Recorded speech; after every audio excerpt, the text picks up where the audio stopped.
جب دعوت سے فارغ ہوئے اور واپسی ہم گاڑی میں بیٹھے تو میں نے ابایا اتار دیا، کیونکہ اب تو گاڑی میں کوئی اور تھا نہیں، بابر تھا اور میں تھا۔ ابایا اسی لیے پہنا تھا تاکہ کسی غیر کے سامنے بغیر ابایا کے سامنے نہ آؤں، اس لیے اب گاڑی میں اتار دیا، اس کی ضرورت نہیں تھی۔ گاڑی لے کر ہم چلے، گھر کی پارکنگ میں گاڑی لگنے لگی تو بابر نے ہاتھ تھام لیا، یعنی بابر وہیں پر دل ہار گیا۔ نئی نئی شادی تھی تو جوانی اور مستی سب عروج پر تھی، ظاہر ہے کہ انتظار نہیں ہو پاتا۔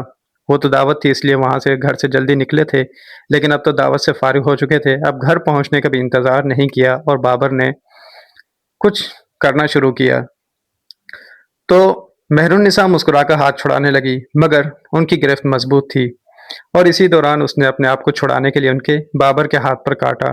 جیسے ہی اس نے ہاتھ چھوڑا تو مہر النساء بھاگ کر اندر گئی۔ بھاگنے کے چکر میں مہر النساء کی ساڑی دروازے میں پھنس گئی اور وہ چکرا کر گر گئی۔ اس ایکسیڈنٹ میں اس کی ساڑی کھل کر نیچے گر گئی اور پھر بابر نے مہر النساء کو اٹھایا اور گاڑی کے اندر لے گیا۔ اب تو وہ اس کی گرفت میں تھی، اب وہ بھاگنے سے قاصر تھی، تو اب آپ دوست سمجھ سکتے ہیں کہ آگے پھر بابر نے عین غین کر دیا۔ جب وہ نڈھال ہو گئے، یعنی کہ سب کچھ ہوا، تب جا کر مہر النساء کی بابر سے جان چھوٹی۔ مہر النساء کہتی ہے کہ میں جس مقصد کے لیے اتنا تیار ہوئی تھی وہ پورا ہو گیا، یعنی کہ وہ اپنے بابر کے لیے تیار ہوئی تھی اور بابر نے اسے وہ وقت دے دیا، اور وہ کہتی ہے کہ وہ بہت شاندار لمحات میں سے ایک تھا۔ تھوڑی دقت تو ہوئی تھی لیکن بہت سرور ملا۔ مہر النساء کہنے لگی کہ شادی کے بعد یوں ہی وقت گزرتا رہا، اور اس کے بعد کیونکہ شاہد سے بھی اب سلام دعا ہو چکی تھی، ان کے یہاں دعوت پہ گئے تھے، اب اس نے بھی ان کے گھر آنا جانا شروع کر دیا اور اس کے ارادے میں بھی کچھ نہ کچھ گڑبڑ تھی، اور اب تو کبھی کبھار آدھی رات کو اسے گھر پر کوئی کام پڑ جاتا، یا جب بابر اس کے ساتھ مہر النساء کے ساتھ مصروف ہوتے تو وہ مہمان خانے میں انتظار کرتا، یعنی کہ رات کو بھی وہ کود پڑتا۔ شاہد اکثر بابر کی غیر موجودگی میں بھی آنے لگا، یعنی کہ اب بابر گھر پہ نہیں ہوتا تو تب بھی شاہد آ جاتا، کیونکہ اسے کچھ نہ کچھ حاصل کرنا تھا۔ مہر النساء کہتی ہے کیونکہ مجھے کسی چیز کی کمی نہیں تھی، کسی چیز کی باہر سے طلب نہیں تھی، کیونکہ مجھے گھر میں سب کچھ مل رہا تھا، تو میں اسے بالکل بھی گھاس نہیں ڈالتی تھی، اسے دروازے کی اوٹ سے ہی واپس کر دیتی۔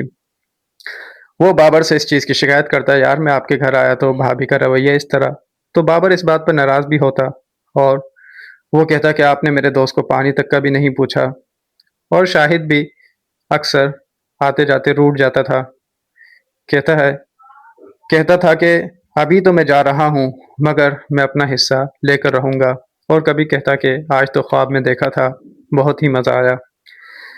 اب گھر کی بات جو ہے وہ گھر تک نہیں رہی تھی بلکہ مہمان خانے تک پہنچ چکی تھی، یعنی کہ جو راز و نیاز والی باتیں ہوتی ہیں، جو بابر اور مہر النساء میں راز و نیاز کی باتیں تھی، وہ مہمان خانے میں شاہد آتا تھا، اس تک بھی پہنچنے لگی، اور یہ سب بابر کر رہا تھا۔ وہ شاہد سے اتنا گھل مل گیا تھا کہ اپنی راز بھری باتیں بھی اس کو بتانے لگا۔ ایک دفعہ تو جب مہمان خانے میں مہر النساء چائے دینے گئی تو وہ شاہد کو گزشتہ رات کی کارگزاری بتا رہا تھا کہ پچھلی رات کیا کچھ ہوا اور کس طرح سین بنا۔ مہر النساء یہ سن کر شرم سے لال ہو گئی اور دروازے میں ہی رک گئی، اور اس دوران شاہد بھی بابر سے مکمل ڈیٹیل حاصل کر رہا تھا، یعنی کہ وہ باتوں سے انجوائمنٹ حاصل کر رہا تھا۔ مہر النساء کہنے لگی، اف یہ کیسی باتیں کر رہے ہیں، ایسے تو میں مہمان خانے نہیں جا سکتی، شرم سے ڈوب جاؤں گی۔ وہ واپس کچن چلی گئی اور جان بوجھ کر ایک کانچ کا گلاس فرش پر پھینک کر توڑ دیا۔ جب اس کی آواز آئی تو بابر اندر پوچھنے آئے، اور مہر النساء کہتی ہے کہ میں اس سے اس طرح پیش آئی جیسے مجھے ان کی باتوں کا کچھ بھی پتہ نہ ہو، اور پھر ان کے پیچھے پیچھے چائے دینے پہنچ گئی۔ اس کو اندر اس لیے بلایا تھا کہ اگر ڈائریکٹ ان کے سامنے جاتی تو کافی شرمسار ہوتی، بابر کو بلایا تو اس کے پیچھے پیچھے اس کے بہانے سے گئی۔ مہر النساء کہتی ہے کہ شرم سے میرا چہرہ لال تھا، ان دونوں کو تو نہیں پتا تھا کہ میں ان کی ساری باتیں سن چکی ہوں، اور پھر دن یوں ہی گزرتے گئے۔ اب بابر کی ذمہ داریاں بڑھتی گئی اور وہ کام میں مصروف ہوتا گیا، یہاں تک کہ تو مہر النساء اور بابر کی زندگی بڑی انجوائمنٹ والی گزر رہی تھی۔ مہر النساء نے کسی کی طرف دیکھا تک نہیں اور کسی کو گھاس تک نہیں ڈالی۔ لیکن اب جوں جوں بابر کی ذمہ داریاں بڑھتی گئی، اب مہر النساء کی طلب ادھوری رہتی گئی، اس لیے اب جو پیش آیا وہ ہم آگے سنتے ہیں۔ بولتی ہے کہ کراچی میں ہوتے ہوئے بھی بابر گھر پر دیر سے آتے تھے، اور اب وہ پہلی والی بات نہیں رہی، یعنی کہ پہلے تو بہت ٹائم دیا کرتے تھے، اب بس جلدی سے عین غین کیا اور سو جاتے، یعنی وہی تھکاوٹ کا اظہار، مکمل ٹائم نہیں دے پانا، اور جو پہلے سکون مل رہا تھا اب میں اس سکون سے کافی دور چلی گئی تھی۔ پھر ایک دن کا واقعہ کہ مہر النساء گھر میں شاور لے رہی تھی اور اس وقت بابر گھر پر نہیں تھے۔ اوپر سے شاہد آ گیا، کیونکہ شاہد کا آنا جانا لگا رہتا تھا، تو اس نے مہمان خانے سے اندر سے ہی مہر النساء نے آواز لگائی کہ آپ مہمان خانے میں بیٹھے، میں تھوڑی دیر تک آتی ہوں۔ اور بابر گھر پر نہیں تھا، اب ٹائم زیادہ نہیں دے پا رہا تھا، تو مہر النساء کو اس دن جو بابر اور شاہد کے درمیان جو باتیں ہو رہی تھی کارگزاری کی رات والی، وہ اس کو یاد آنے لگی اور من میں کچھ ہلکا ہلکا سا ہونے لگا، آپ سمجھ سکتے ہیں۔ اور مہر النساء کہتی ہے کہ کچھ دنوں سے میں پیاسی بھی تھی، اور پیاسی کی وجہ آپ سمجھ چکے ہیں کہ کیوں تھی، اور شاہد کی باتوں کا انداز یاد آتے ہی کچھ نہ کچھ ہلچل ہونی شروع ہو گئی، اور شاور کے دوران بھی گرمی سی محسوس ہونے لگی۔ تو کہتی میں نے جلدی سے شاور لیا، کپڑے پہنے اور مہمان خانے کا رخ کیا جہاں شاہد انتظار کر رہا تھا۔ شاہد کے پاس گئی، اس نے سلام کیا۔ میں نے نوٹ کیا کہ شاہد آج کچھ الگ ہی انداز میں دیکھ رہا ہے۔ مہر النساء کہتی ہے میں ہمیشہ عبایا پہنتی تھی اور کسی غیر کو قریب آنے نہیں دیتی تھی۔ آج میں نے ہمیشہ خود کو شاہد سے چھپایا تھا، مگر آج ایسا لگا جیسے بم پھٹ ہی جائے گا، آج جذبات کا بندھن ٹوٹ جائے گا، کیونکہ بابر کی بے رخی، وجہ یہی بابر کی بے رخی، گھر میں جب کہیں سے کمی رہ جائے تو کچھ نہ کچھ ہو جاتا ہے۔ اور پھر بات ہی کچھ ایسی تھی، کیونکہ آج مہر النساء نے جلدی جلدی میں گیلے بدن پر کپڑے پہن لیے، تو آپ سمجھ سکتے ہیں کہ پھر آگے کیا ہوا، اوپر عبایا بھی نہیں پہنا۔ وہ کہتی ہے کہ میں اتنا بوکھلا گئی کہ میں کچھ پوچھنا ہی بھول گئی، مجھے کچھ سمجھ نہیں آئی کہ میں کیا کروں۔ میں نے خود کو چھپایا اور آخر کار گھبرا کر اندر کی طرف دوڑ گئی، اور آج پھر شاہد کے گھر پہ دعوت تھی، ایک پہلی دعوت تھی اور آج پھر دعوت تھی۔ آج جو دن میں جو واقعہ آیا تھا، یعنی کہ شاہد گھر پر آیا تھا اور اس دوران ان کی ملاقات ہوئی تھی، وہ جلدی میں وہاں سے آئی تھی۔ وہ کہتی ہے کہ میں اس والے واقعے کے بعد شاہد کے وہاں جانا نہیں چاہ رہی تھی، میں وہاں پر کترا رہی تھی جانے سے، لیکن بابر کے اصرار پر جانا پڑا، اور میں نے عبایا پہنا ہوا تھا، اس لیے تھوڑا سا سکون بھی محسوس ہو رہا تھا کہ چلو وہ نہیں دیکھ سکتا۔ جب واپس آنے لگے تو اس دوران بابر کا فون آیا مہر النساء کے پاس، اور یہاں سے کہانی نے ایک نیا رخ لیا۔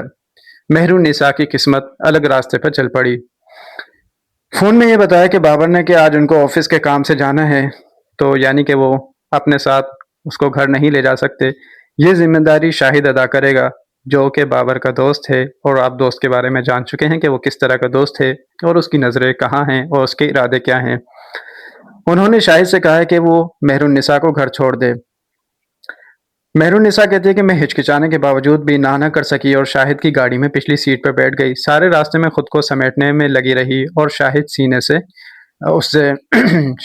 شیشے سے گھورتا رہا۔ گھر پہنچتے ہی میں گاڑی سے اتری اور شاہد کو بائے بول دیا، یعنی کہ وہ آگے بات بڑھانا نہیں چاہتی تھی، لیکن ساتھ ہی شاہد بھی گاڑی سے اتر آیا، کہنے لگا مہر النساء آپ کے پاس دودھ ہے؟ مہر النساء نے غصے سے بولا کیا مطلب؟ تو کہنے لگا کچھ نہیں، میرا مطلب یہ تھا کہ ایک کپ چائے پلا دیں۔ پھر اس نے کہا وہ اچھا، مہمان خانے میں بیٹھو، میں لے کر آتی ہوں، اور وہ یعنی کہ شاہد مہر النساء کے پیچھے پیچھے اندر آنے لگا۔ مہر النساء کہتی ہے کہ میرے آگے چلتے ہوئے مجھے لگا جیسے وہ کچھ کر نہ دے، لیکن شکر ہے کہ اندر آنے تک ایسا ویسا کچھ نہیں ہوا جو کہ میں سوچ رہی تھی، مگر جیسے ہی گھر کے اندر داخل ہوئے تو شاہد نے دروازے کی کنڈی لگا دی۔ میرے دل کی دھڑکن ایک دم تیز ہو گئی، جیسے ابھی حلق سے دل باہر نکل آئے، میرے ہونٹ تو جیسے سوکھ گئے۔ میں سوچ رہی تھی کہ اگر آج شاہد نے کچھ ایسا ویسا کیا تو میں کیا کروں گی۔ وہ کچھ اور کہہ رہی تھی یعنی کہ وادی کچھ اور کہہ رہی تھی، اور میں یہ سوچ رہی تھی کہ یہ تو بابر کی امانت ہے۔ میں دل ہی دل میں سوچ رہی تھی کہ اگر شاہد نے مجھے اس کا بولا تو میں اسے تھپڑ ماروں یا کہیں بھاگ کر چھپ جاؤں۔ مجھے کچھ سمجھ نہیں آ رہی تھی کہ اگر شاہد کی نیت میں گڑبڑ ہے تو بابر کو بتاؤں یا چپ رہوں۔ ایسے ہی کھڑے کھڑے نہ جانے کتنی دیر گزر گئی کہ شاہد نے مہرالنساء کے کندھے پر ہاتھ رکھا تو وہ ایک دم سے ڈری۔ میرے بدن میں کرنٹ سا دوڑ گیا اور چونٹیاں سی رینگنے لگی۔ جیسے ہی پیچھے مڑی تو شاہد نے کہا چائے۔ میں نے کہا اچھا تم بیٹھو، میں ابھی کچن میں سے لے کر آتی ہوں۔ پھر مہرالنساء نے ڈرتے ڈرتے عبایا اتارا۔ مہرالنساء کہتے کہ میں عبایا اتارتے ہوئے ڈر رہی تھی کہ میں نے عبایا اتارا تو شاہد کی توجہ اور زیادہ میری طرف ہو جائے گی، تو میں نے ایسے ہی چائے بنا کر شاہد کو پیش کی اور اس کے سامنے بیٹھ گئی، یعنی کہ عبایا نہیں اتارا۔ لیکن شاہد پھر بھی گھورے جا رہا تھا اور مہرالنساء میں نظریں ملانے کی ہمت بالکل بھی نہیں تھی۔ اس دوران مہرالنساء نے شاہد کی گود کی طرف دیکھا تو وہاں کچھ اسے ابھار ٹینٹ سا محسوس ہوا۔ تبھی سوچنے لگی مہرالنساء تبھی میں کچھ سوچنے لگی۔ میں یہ سب سوچتے ہوئے لاشعوری طور پر اس طرف دیکھ رہی تھی، یعنی کہ شاہد کی گود کی طرف، اور شاہد کو سب کچھ پتا تھا۔ شاہد نے کھانس کر اپنی طرف توجہ دلائی اور میں اچانک سے جھٹک گئی اور گھبرا کر اپنی جگہ سے اٹھی اور خالی کپ کو اٹھانے آگے بڑھی۔ جیسے ہی کپ کو پکڑا تو شاہد نے بھی کپ کو پکڑنے کے انداز میں مہرالنساء کا ہاتھ پکڑ لیا۔ جیسے ہی شاہد نے مہرالنساء کا ہاتھ پکڑا تو وہ کانپ گئی اور شاہد نے بولا کیا ہوا؟ میں نے تو کچھ نہیں کہا۔ شاہد نے میرے ہاتھ سے کپ لے کر میز پر رکھا اور میرے ہاتھ کو کہیں اور لے گیا، جہاں پر مہرالنساء کی توجہ تھی ہاتھ کو وہیں لے گیا۔ تو مہرالنساء نے کہا کہ یہ کیا کر رہے ہو شاہد؟ شاہد نے بولا کچھ نہیں، مجھے پتا ہے کہ آپ کی کیا چاہت ہے، آپ کا کیا من کر رہا ہے۔ مہرالنساء کہتی ہے میں نے انکار کر دیا اور اپنا ہاتھ چھڑانے لگی، لیکن شاہد کی گرفت مضبوط ہو گئی اور میں نے نظریں جھکا لی اور کہا کہ ایسا کرنا ٹھیک نہیں۔ تو شاہد نے کہا جو آپ 1 سال سے مجھے تڑپا رہی ہیں کیا وہ ٹھیک ہے؟ مہرالنساء کہتی ہے کہ مجھے صرف بابر کی طلب تھی، میں کسی کو اپنا نہیں سکتی تھی، لیکن اب میں کیا کر سکتی تھی؟ میں نے اپنا فیصلہ کیا اور اپنا ہاتھ شاہد سے چھڑوانے کی کوشش کی۔ میں جانے کے لیے مڑی تو شاہد نے زبردستی کرنی شروع کر دی۔ مہرالنساء کہتی ہے کیونکہ اتنے دنوں کی تڑپ کے بعد دل تو میرا بھی کر رہا تھا، لیکن میں اس کو ظاہر نہیں کر رہی تھی اور جھوٹ موٹ کی نقلی مزاحمت کر رہی تھی۔ لیکن کب تک؟ آخرکار میں نے بھی ہتھیار ڈال دیے اور ایک خوابوں کی نئی دنیا میں چلی گئی اور کافی دیر تک اس خواب میں رہے، اور جب یہ خواب چکنا چور ہوا تو اچانک مجھے خیال آیا کہ میں نے یہ کیا کر لیا اور شرم سے پسینہ آنے لگا۔ مہرالنساء نے جلدی سے اپنا عبایا ٹھیک کیا اور جلدی سے بھاگ کر مہمان خانے چلی گئی مہمان خانے سے اپنے کمرے میں چلی گئی اور شاہد اس کے بعد اپنے گھر چلا گیا، کیونکہ اسے تو جو کچھ ملنا تھا وہ مل گیا اور اس کے بعد اس کے لیے منزل آسان ہو گئی۔ اب جب بھی اس کا جی چاہتا وہ گھر پر آتا، اور اب مہرالنساء اسے منع بھی نہیں کر سکتی تھی، کیونکہ جو راستہ ایک مرتبہ کھل چکا ہے اب دوبارہ وہ بند نہیں ہو سکتا، اور یہ سلسلہ پھر یوں ہی چلتا رہا۔ اب بابر اکثر اپنے کام میں مصروف ہوتے اور شاہد اور مہرالنساء یہاں اپنی پارٹیوں میں انجوائے کرتے۔ دوستو آج کی اسٹوری یہیں ختم ہوئی۔ امید ہے کہ آپ کو یہ اسٹوری پسند آئی ہوگی۔ اسٹوری بہت زیادہ لمبی تھی، میں نے جلدی آپ کو سنائی ہے تاکہ میرا اور آپ کا وقت بچ سکے۔ شکریہ، ملتے ہیں نیکسٹ ویڈیو میں۔